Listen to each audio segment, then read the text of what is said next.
अस्सलाम वालेकुम प्यारे बच्चों, हम 475.126 या 126 इस हिस्से की मकामी कीमत क्या है, हम यहाँ समझेंगे किस तरह जो है वो 10वां मकाम, 100वां मकाम और 1000वां मकाम होता है।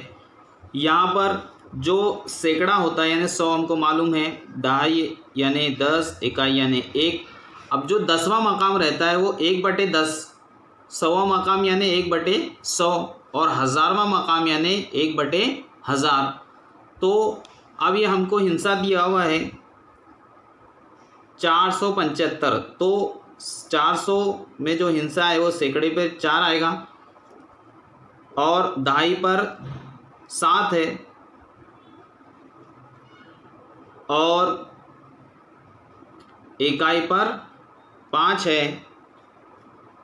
इसी तरह अशारिया के बाद जो पहला मकाम होता है वो 10वां होता है, तो यहाँ 1 है, तो यहाँ 1।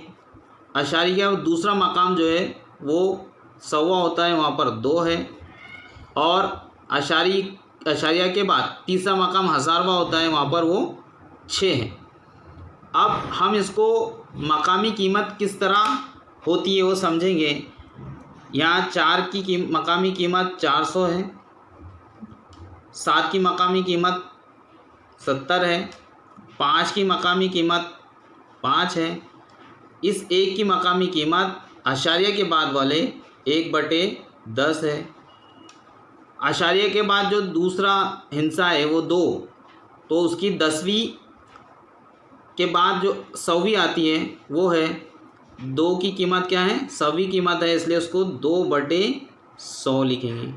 उसके बाद तीसरा हिस्सा जो 1000वें मकाम पर है वो 6 है, तो उसको इस तरह लिखेंगे 6/1000।